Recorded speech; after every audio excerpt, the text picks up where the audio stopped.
Yo, I think I started something that was kind of fire before I went to sleep last night. I'm gonna check it, and we're gonna finish that today. Let's go.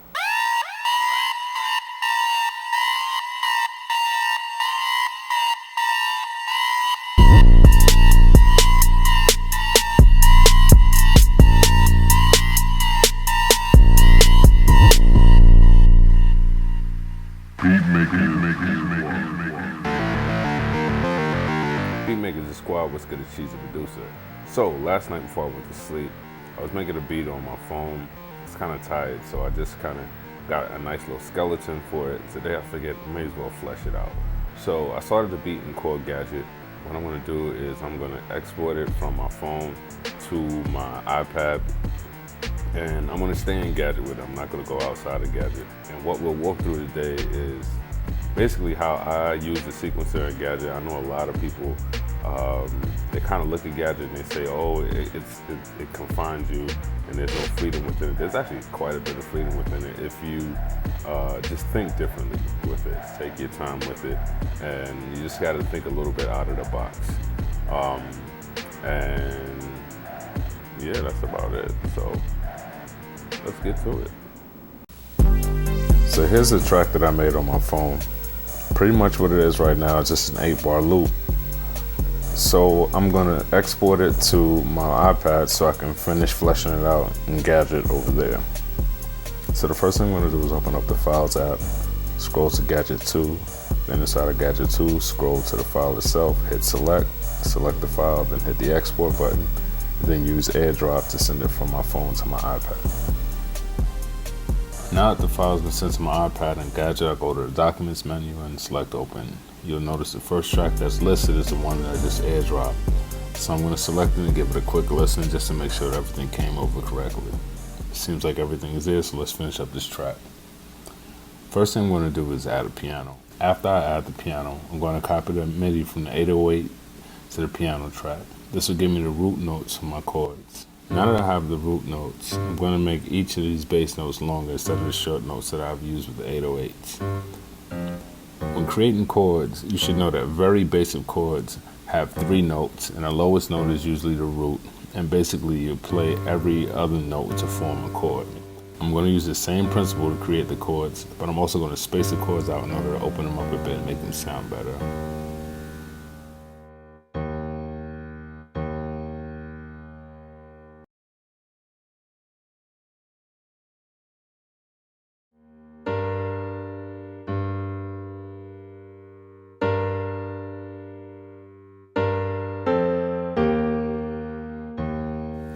In order to make these chords a little more interesting and less stale, I'm going to add a few notes in to embellish the melody on the chords. Using the scale feature in Gadget makes it super easy because you can adjust the piano rolls to show the notes of a scale or the notes used in the song or just a chromatic scale. So now let's hear the track with the chords and the small melody embellishments added.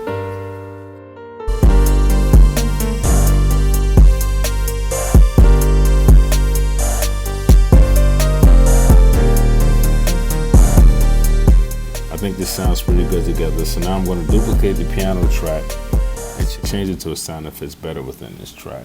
I'm going to change the Marseille Gadget to a Phoenix Gadget. It has a great synth horn patch that I think will fit very well into this track. Before I go on, I'm going to mute the piano. I will do this by pressing function and mute on a MIDI loop that has the chords with the melody embellishments.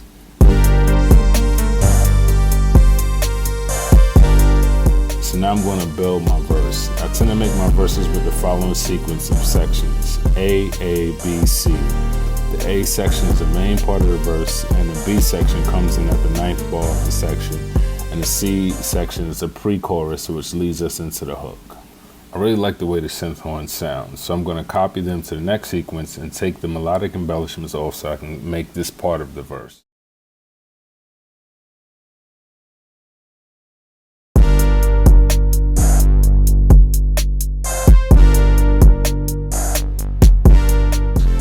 At this point, I have my main verse part, or the A section of my verse.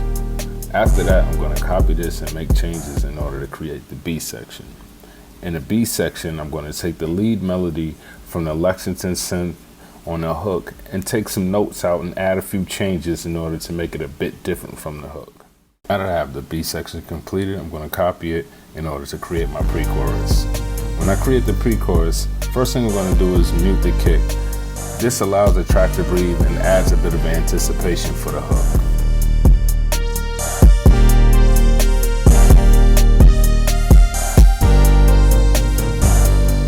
Okay, I like the way that sounds, but I want to add even more anticipation. In order to do this, I'm going to add a riser. The riser will act as a transition sound and will also increase the anticipation for the hook. I'll use a doubling synth in order to create this riser and then play the pre-chorus going into the hook.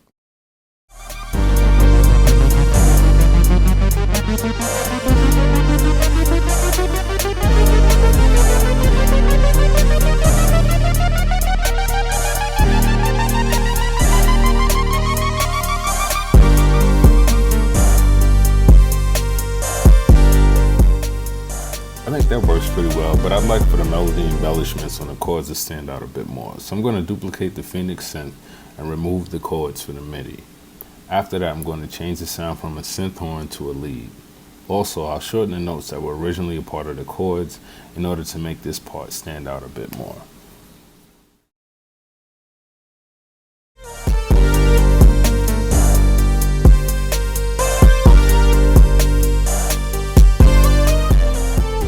At this point, I'm just doing a bit of housekeeping and naming the sections. The top I'll name hook, the next part I'll name V1. V1 is pretty much my A section. The next part I'll name V3. V3 is my B section, and V4/piece, which will be my pre-chorus.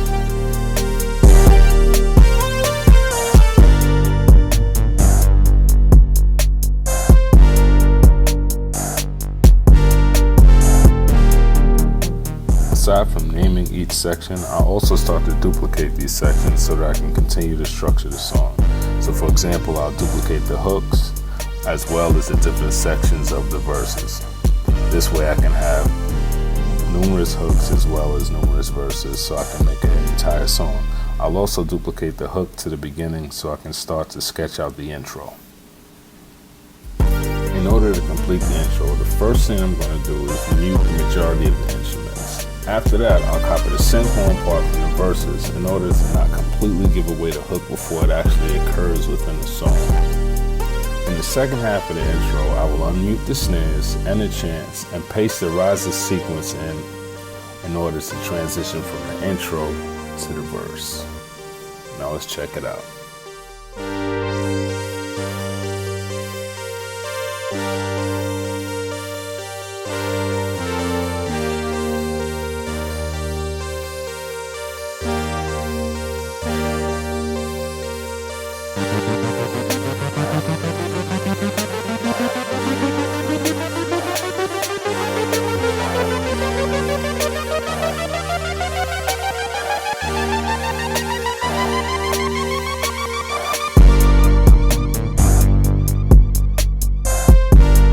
So that was pretty good, but it can be better.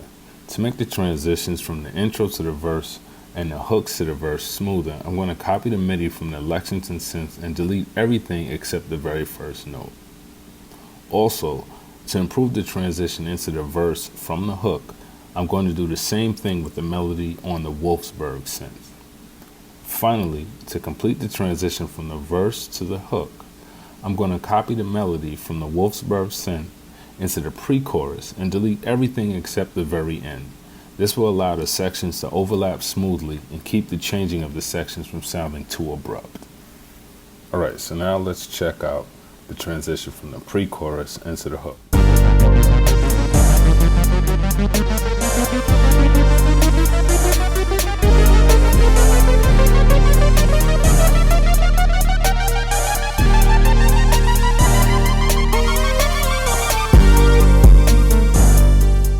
Alright, so that's about it for this week.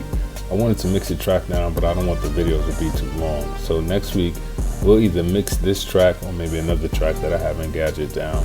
And we'll kind of debunk the myth that the restrictiveness within Gadget won't allow you to actually get a good mix. It's your boy Cheese, and I'm signing off for BeatMaker, the squad.